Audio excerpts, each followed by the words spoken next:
بتائیے، نبی کریم صلی اللہ علیہ وسلم نے کہا افضل العبادتی الدعاء، سب سے بہترین عبادت دعا ہے۔ اگر اسی عبادت کے اندر ہم شرک کی آمیزش کرنا شروع کر دیں، اگر ہمارا توکل اسی عبادت میں شٹر ہو جائے تو پھر آپ بتائیے ہم نے کیا عبادت کی؟ الدعاء هو العبادہ۔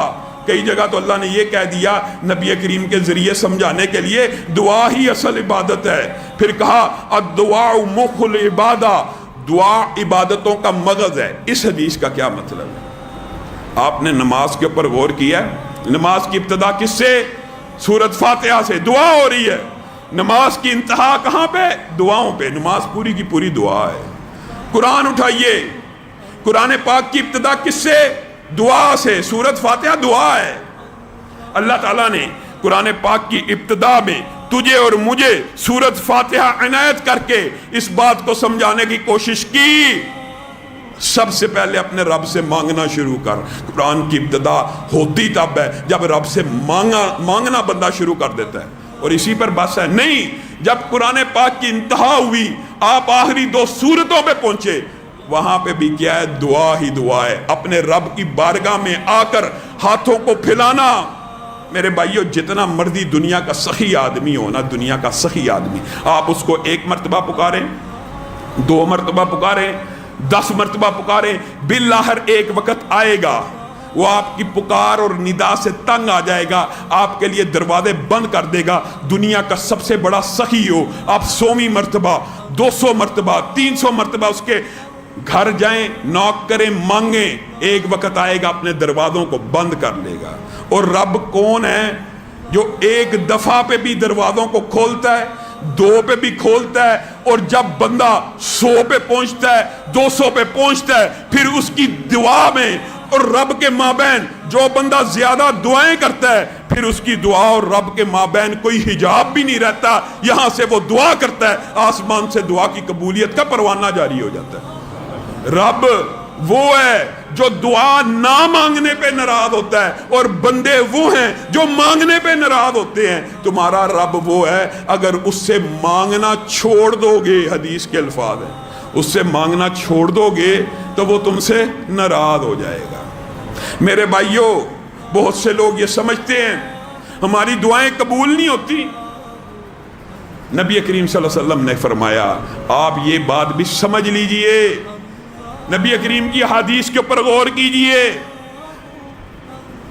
نبی کریم نے کہا اللہ فرماتے ہیں جس بندے نے میری پناہ حاصل کی، مجھ پہ توکل کیا، پوری دنیا اس کی دشمن ہو، میں رب اس کو بچا کر نکال کر لے جاؤں گا۔ اور جس نے میرے اوپر توکل نہ کیا، پوری دنیا کے انسان مل کر اس کو بچانا چاہیں، میں رب کی گرفت سے نہیں بچا سکتے۔ مجھے اور آپ کو یہ وسوسہ ڈالا گیا شیطان ابلیس لعین نے، اللہ ہماری دعاؤں کو نہیں سنتا۔ عام ڈائلاگ ہے معاشرے میں، اللہ ہماری دعاؤں کو نہیں سنتا۔ اے بے وقوف انسان، اگر تیری دعاؤں کو رب نہیں سنتا پھر تیری پکار کو کون سنے گا؟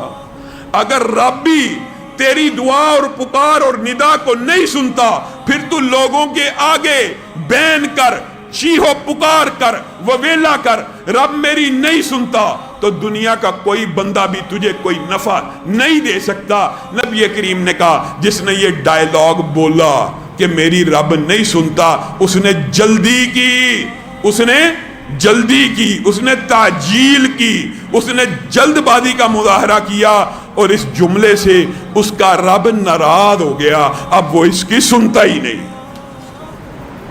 اور جو بندہ یہ عقیدہ رکھتا ہے کہ رب سنتا ہے، رب بغیر وسیلے واسطے ذریعے طریقے کے قریب ہے، ہماری شہرگ حیات سے بھی زیادہ قریب ہے، ہماری سنتا ہے، جس کا یہ عقیدہ ہے اس کے بارے میں حدیث سن لیجئے۔ نبی کریم صلی اللہ علیہ وسلم نے فرمایا، یہ مسئلہ بھی سمجھ کے جائیے، کوئی بندہ ہاتھوں کو اٹھاتا ہے اس لیے اے میرے رب مجھے 10 لاکھ عنایت کر دے، میں آپ کو مفہوماً سمجھا رہا ہوں، اے میرے رب مجھے 1 کروڑ عنایت کر دے، اللہ جو وہ ٹائم مانگتا ہے، اللہ 1 مہینے بعد میری پیمنٹ ہے 1 کروڑ دینا ہے، رب مجھے 1 کروڑ عنایت کر، رب اس کو 1 کروڑ عنایت کر دیتا ہے۔ بندہ یہ سمجھتا ہے، حدیث کے الفاظ ہے، بندہ یہ سمجھتا ہے بندے نے دعا مانگی مل گئی، بندہ یہ سمجھتا ہے میری دعا قبول ہو گئی اور میری دعائیں اللہ سنتا ہے اور اللہ نے بڑا اچھا نتیجہ نکالا۔ حدیث میں لفظ یہ ہے، اس بندے کے نزدیک یہ بڑا اچھا نتیجہ تھا، جبکہ اللہ کے نزدیک یہ 3 نتیجوں میں سے سب سے کم درجے کا نتیجہ ہے۔ وجہ کیا ہے؟ اور وجہ یہ ہے جو تو رب سے 1 کروڑ 2 کروڑ 10 کروڑ 1 ارب بھی مانگ رہا ہے، اللہ تو اپنے نبی کے ذریعے مجھے اور تجھے سمجھا چکے ہیں، آدم سے لے کر قیامت تک کہ ہر انسان مجھ سے زمین و آسمان سے زیادہ بھلائی مانگ لے، میں ہر ایک کو زمین و آسمان کے خزانے دیتا رہوں، آخری بندے کو بھی دے دوں تو میری بارگاہ میں اتنی کمی واقعہ نہیں ہوتی جتنی سمندر کے اندر ایک سوئی کو ڈبو کے باہر نکالا جائے، اس کے اوپر ایک قطرہ لگا ہوتا ہے، ایک قطرے سے سمندر میں کتنی کو کمی واقع ہوتی ہے۔ اگر میں سارے کے سارے انسانوں کو زمین و آسمان جتنے خزانے دولتیں دے دوں، میرے خزانے میں اتنی بھی کمی نہیں آتی۔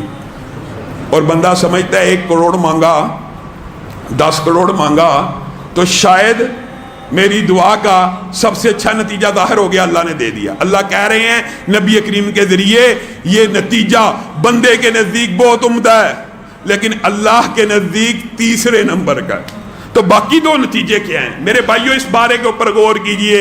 آج وبائیں ہیں، مصیبتیں ہیں، حدیث پاک میں آ گیا دعا ایک ایسی چیز ہے جو لکھی ہوئی تقدیر کو بھی مٹا ڈالتی ہے، جو لکھی ہوئی تقدیر کو بھی مٹا ڈالتی ہے، اور جو لکھی ہوئی تقدیر